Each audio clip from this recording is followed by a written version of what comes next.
আসসালামু আলাইকুম রহমতুল্লাহি ওবারাকাতু। বিসমিল্লাহির রহমানির রহিম। প্রিয় দর্শকবৃন্দ, আশা করছি মহান আল্লাহ তাআলার রহমতে আপনারা সবাই অনেক অনেক ভালো আছেন। আজকের এই ভিডিওতে আমি পবিত্র কোরআনে কারিমের সূরা নাস আমি তিলাওয়াত করব। তারপর আমি সেই সূরার অনুবাদ আপনাদের সাথে শেয়ার করার চেষ্টা করব। আপনারা ভিডিওটি বেশি বেশি করে শেয়ার করার চেষ্টা করবেন, যাহাতে সবাই ভিডিও থেকে উপকৃত হতে পারে। তাই আল্লাহ তাআলার কাছে দোয়া করি যেন আল্লাহ তাআলা সহি শুদ্ধভাবে বলার, শোনার, বুঝার এবং আমল করার তৌফিক দান করেন। আমিন।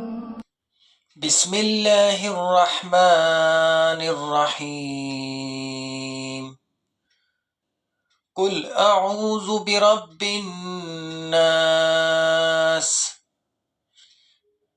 হে নবী, তুমি বলো, আমি আশ্রয় চাই মানুষের মালিকের কাছে।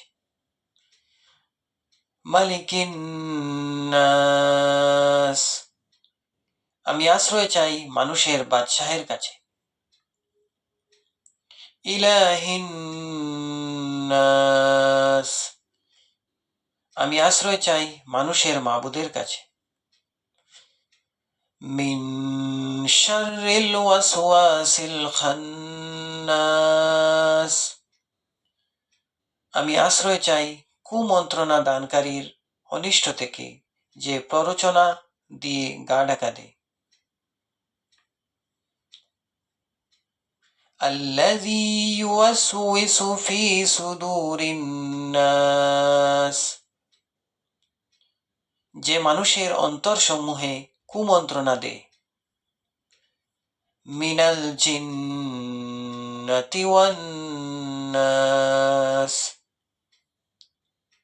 জিনদের মধ্য থেকে হোক বা মানুষদের মধ্য থেকে হোক, তাদের অনিষ্ট থেকে আমি আল্লাহ তাআলার কাছে আশ্রয় চাই। তাই আমি এই কোরআনে পাকের সূরা নাস তিলাওয়াত করে আমি আপনাদের সাথে অনুবাদ শেয়ার করেছি। আপনারা ভিডিওটি বেশি বেশি করে শেয়ার করার চেষ্টা করবেন, যাতে সবাই উপকৃত হতে পারে। আল্লাহ তাআলা আমাদেরকে কোরআনকে সহি শুদ্ধভাবে বোঝার এবং আমল করার তৌফিক দান করেন। ওমা আলাইনা ইল্লাল বালা। আসসালামু আলাইকুম ওয়া রাহমাতুল্লাহি ওয়া বারাকাতুহু।